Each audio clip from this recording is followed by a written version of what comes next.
সংবাদ সম্মেলনের জন্য এখানে আজকে জাকসু ভোট গ্রহণকালে আমরা উপস্থিত হয়েছি।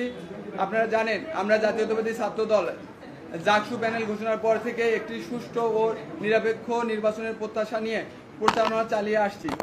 সাধারণ শিক্ষার্থীদের বিপুল সাড়া পেয়ে আমরা যখন জাকসুতে পূর্ণ প্যানেলে বিজয়ের আশা করছি, ঠিক ভোট গ্রহণের আগের রাতে বিভিন্ন সামাজিক যোগাযোগ মাধ্যমে দেখতে পাই যে জামাতি ইসলামের কোনো এক অখ্যাত কোম্পানির থেকে ক্রয় প্রক্রিয়া যথাযথ অনুসরণ না করে নির্বাচন কমিশন জাকসু নির্বাচনে ব্যালট পেপার ও ভোট গ্রহণের ওএমআর মেশিন সরবরাহ করেন। ছাত্র শিবিরের প্যানেলকে বিজয়ী করার লক্ষ্যে ভোট গণনার কারচুপি করার বিষয়টি জানাজানি হলে শিক্ষক শিক্ষার্থীদের চাপের মুখে নির্বাচন কমিশন তাৎক্ষণিকভাবে ওএমআর মেশিনে ভোট গণনার সিদ্ধান্ত পরিবর্তন করে ম্যানুয়ালি পদ্ধতিতে ভোট গ্রহণের সিদ্ধান্ত নিয়ে প্রজ্ঞাপন জারি করেন। কিন্তু একই কোম্পানির সরবরাহকৃত ব্যালট পেপার দিয়ে আজকে নির্বাচন অনুষ্ঠিত হচ্ছে। এতে করে ছাত্র শিবিরে তাদের নিজস্ব কোম্পানি থেকে আলাদা করে ব্যালট পেপার সংগ্রহ করে কারচুপির মাধ্যমে জয়ী হওয়ার জন্য নীল নকশা করে রেখেছেন বলে আমরা মনে করছি। বিষয়টি নির্বাচন কমিশনকে জানালে এবং নতুন ব্যালট পেপারের মাধ্যমে ভোট গ্রহণের দাবি জানালে নির্বাচন কমিশন আমাদের দাবি না মেনে জামাতি ইসলামের কোম্পানির ব্যালট দিয়ে ভোট গ্রহণের সিদ্ধান্ত নেয়। এই রকম পক্ষপাতমূলক আচরণের জন্য আমরা নির্বাচন কমিশনের প্রতি তীব্র ক্ষোভ ও নিন্দা প্রকাশ করছি। তারপরেও আমরা আশা রাখছি নির্বাচন কমিশন তাদের নিরপেক্ষতা বজায় রাখবে এবং ছাত্র শিবিরের নীল নকশা বাস্তবায়নের কোনো ধরনের অপতৎপরতা চালাবেন না। আমরা শুনতে পাচ্ছি জামাত শিবিরের অনেক নেতাকর্মী ক্যাম্পাসের আশেপাশে জড়ো হয়েছে। এতে সাধারণ শিক্ষার্থীরা আতঙ্কিত এবং এমনকি এই অবস্থা থাকলে অনাবাসিক শিক্ষার্থীরা ভোট দিতে আসতে উৎসাহ হারাবেন। জাকসু নির্বাচনে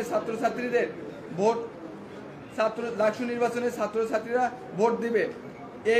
এখানে গেটের বাইরে জামাতি ইসলামের লোকজন কি কাজ করে আমরা বুঝতে পারছি না। ধন্যবাদ সকলকে।